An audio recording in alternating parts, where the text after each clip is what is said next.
എൻ്റെ മകനെ, എൻ്റെ വാക്ക് നിന്റെ ഹൃദയത്തിൽ പതിയട്ടെ, അപ്പോൾ നിനക്ക് ദീർഘായുസ്സുണ്ടാകും. വെറുതെയാണോ വചനം വീണപാടെ ദുഷ്ടൻ അപഹരിച്ചുകൊണ്ട് പോകുന്നേ? പെട്ടെന്ന് അത് കട്ടോണ്ട് പോവാന്ന് പറയും, അല്ലെ അപഹരിച്ചുകൊണ്ട് പോവുകയാണ്. കാരണം എന്താ? അതവിടെ ഇരുന്നാൽ അത് നിന്റെ കുടുംബത്തിനകത്ത് ഐശ്വര്യം കൊണ്ടുവരും, അത് അനുഗ്രഹത്തെ കൊണ്ടുവരും, അത് ദീർഘായുസ്സിന് കാരണമാകും. അതൊക്കെ പിശാചിനറിയാം. അതുകൊണ്ടാണ് വചനം വീണ ഉടനെ, അത് കേട്ട ഉടനെ പിശാചിനെ അപഹരിച്ചുകൊണ്ട് പോകും.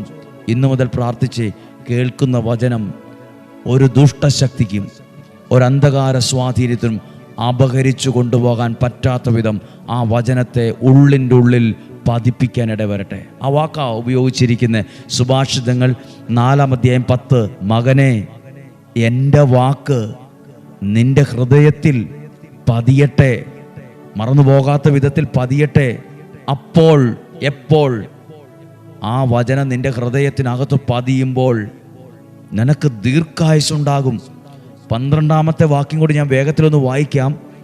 നടക്കുമ്പോൾ നിന്റെ കാലിടറില്ല, ഓടുമ്പോൾ നീ വീഴുകയില്ല.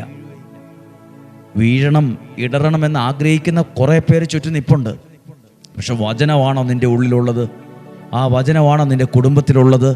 നടക്കുമ്പോൾ നിൻ്റെ കാലിടറില്ല, ഓടുമ്പോൾ നീ വീഴുകയില്ല. കാരണം നിൻ്റെ അകത്ത് പതിഞ്ഞിരിക്കുന്നൊരു വചനമുണ്ട്.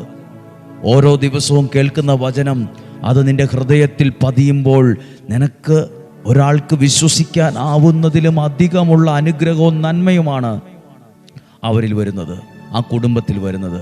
നിങ്ങൾക്ക് വേണ്ടി പ്രാർത്ഥിക്കാൻ പോവുകയാണ്. ദീർഘായുസ്സിന് വരെ കാരണമാകുന്നതാ ദൈവത്തിൻ്റെ വചനം ഹൃദയത്തിൽ സൂക്ഷിക്കുമ്പോൾ. ദുർമരണങ്ങൾ, ആപത്തനർത്ഥങ്ങൾ, അപകടങ്ങൾ സകലതും മാറിപ്പോകും. ദീർഘായുസ്സോടെ ജീവിക്കാനുള്ള അനുഗ്രഹം ദൈവം തരും. അതുകൊണ്ടൊക്കെയാണ് പിശാച് പറയുന്നേ, പെട്ടെന്ന് ഈ വചനം വീണപാടെ ദുഷ്ടൻ അപഹരിച്ചുകൊണ്ട് പോകുന്നേ. സമ്മതിക്കരുത്, വിട്ടുകൊടുക്കരുത്.